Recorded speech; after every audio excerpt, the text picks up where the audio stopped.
I had been learning French for less than 3 years from scratch, and I managed to pass the DELF B2 exam without studying. And whether you think 3 years is a long amount of time or a short amount of time, I think it's all relative to your personal situation and to your goals and to your timeline. And I want to start this video by saying that what I'm going to describe is not a shortcut, but instead it's a way of reframing your approach for learning a language so that you can achieve your goals and reach a high level without pressure and without boredom and without stress. And that this way is about falling in love with the process of learning something, so that success isn't the goal, but rather it's just a byproduct of consistency, and therefore the success becomes inevitable. And it's also about knowing that there isn't one single way to arrive at the same result. What works well for you may not work well for someone else, and what works for someone else may not work for you.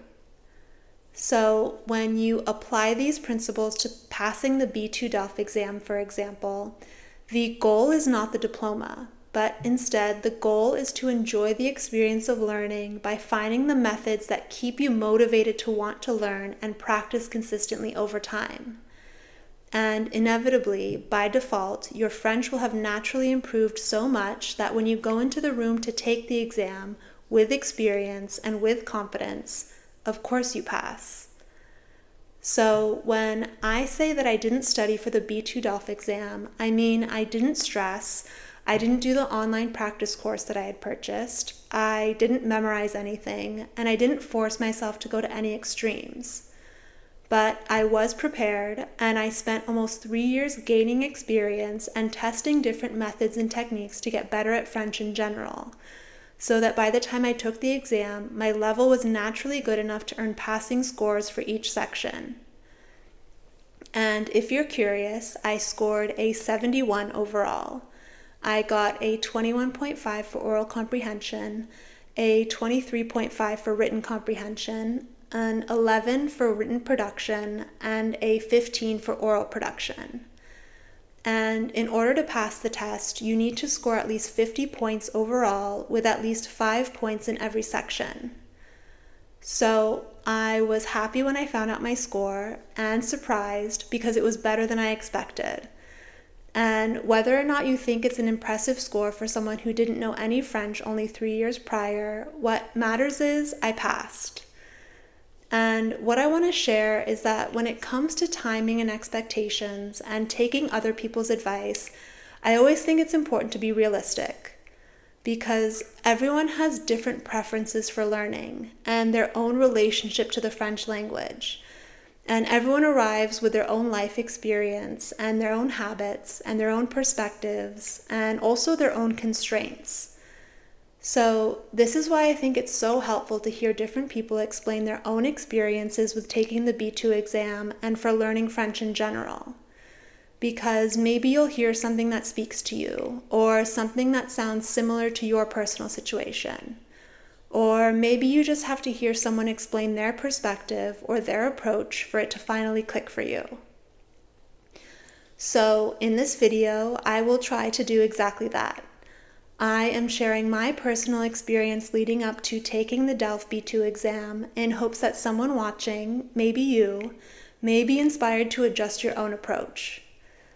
And essentially, I'll go over why I didn't force myself to study specifically for the test. And then in part 2 of this video series, I will go over the tangible techniques I was doing simply to improve my French in general that did in fact help prepare me to pass the test.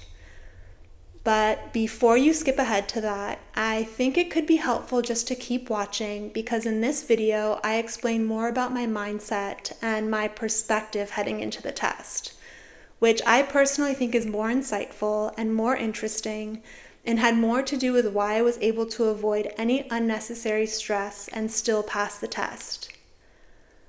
And when I say I didn't study before passing the B2 exam, I'm not trying to make some clickbait type claim. I'm just trying to illuminate the fact that not everyone has to study in order to pass the test.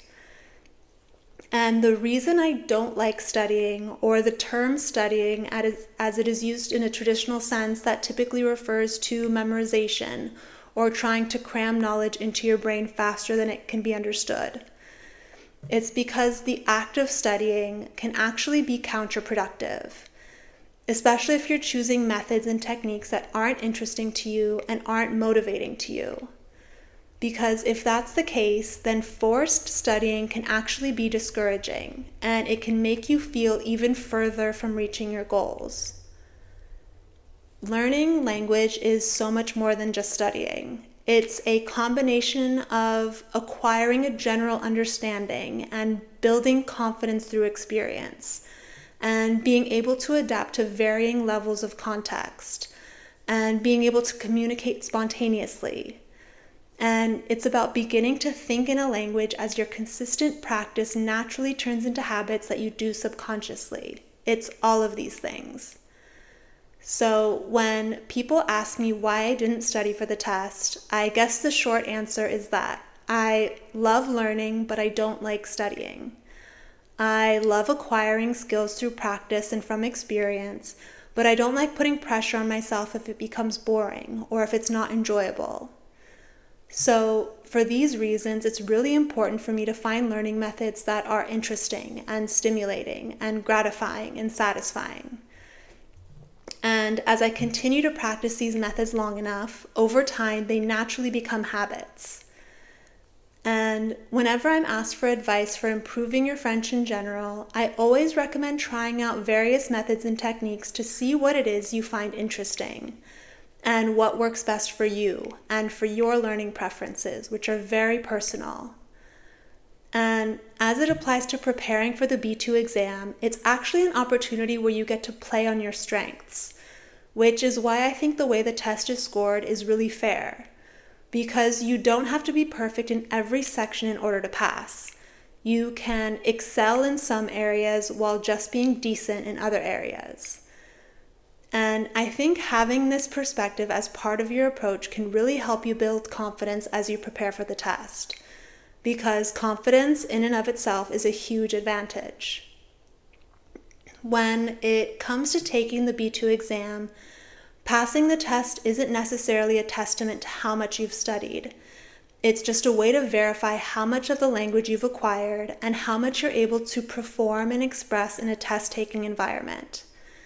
Because when you go into the room to take the test, you see that there are people from all walks of life and with completely different stories and life experiences and different relationships to the French language. Some people may have been studying French formally in classrooms for decades, but they may not have a lot of real-world experience speaking it. Or some people may have grown up in a French-speaking country or in a French-speaking family, and even though they're fluent in the real world, they may not have ever learned the formal written grammar. Or maybe there are people who are able to devote 8 to 12 hours a day for 4 months straight purely for learning French. Or there are those like me, and maybe like you, who have work and families and other responsibilities that take up a lot of our schedules. So we need to keep expectations realistic. There's just such a wide range of experience, and no matter where you fall within that range, or where these hypothetical people fall within that range, each person in that room can be capable of passing the exam. But if you were to look at their scores, the distribution of points could be all over the place. But at the end of the day, whether they score a 50 or 100, they all get the same diploma. So if you're curious about the methods and techniques I've personally tried to learn and acquire the French language, I've posted another video where I share all the details, which I'll link here and in the description below.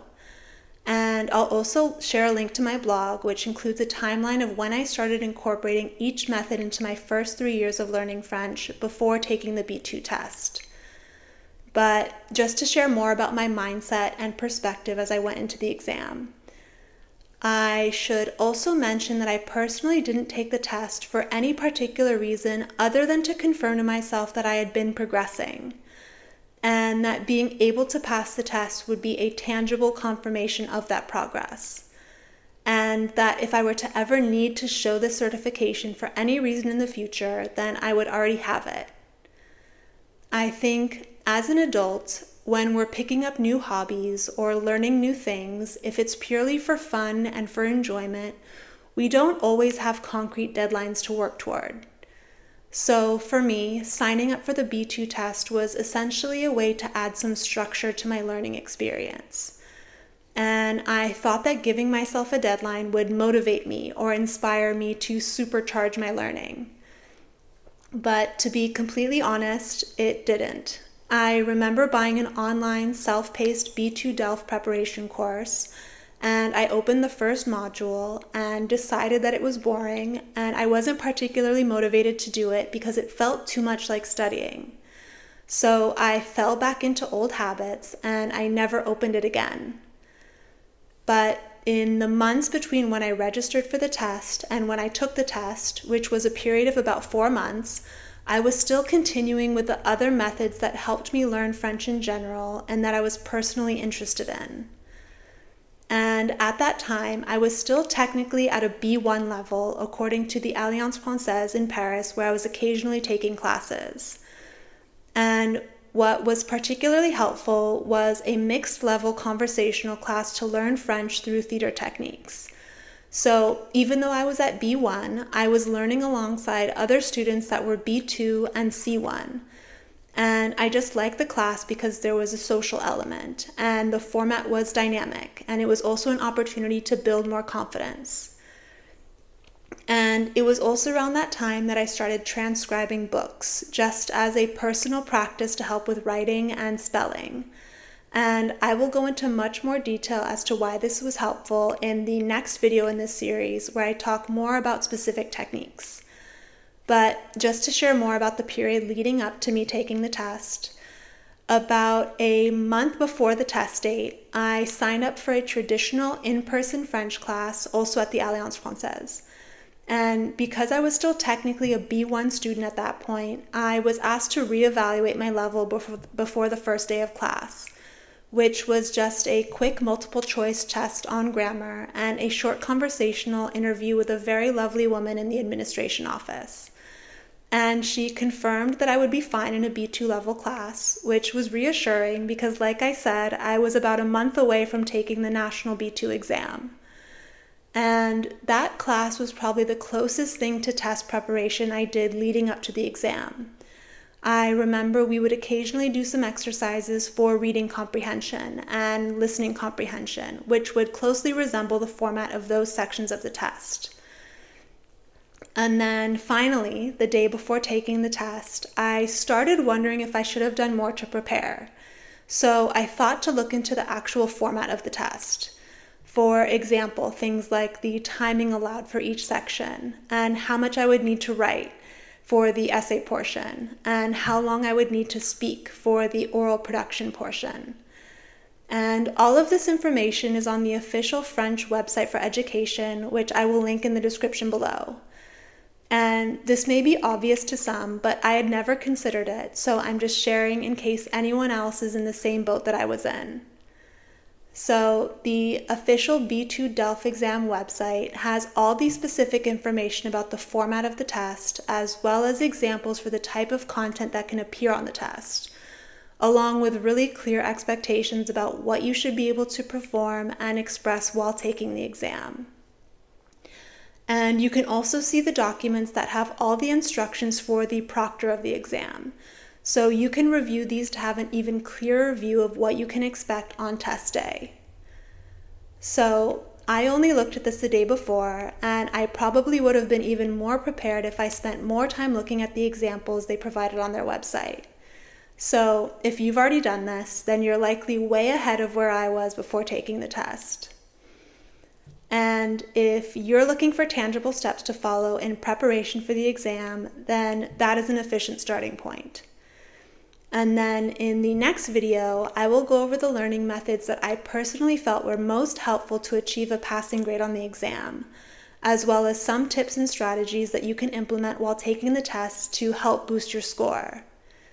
If you have any questions or thoughts about anything I've mentioned in this video, then definitely leave me a comment below. I'm always happy to connect. If this has been helpful, then feel free to check out my other videos about learning French and about learning new skills as an adult in general. Don't forget to subscribe, and I will see you in the next video.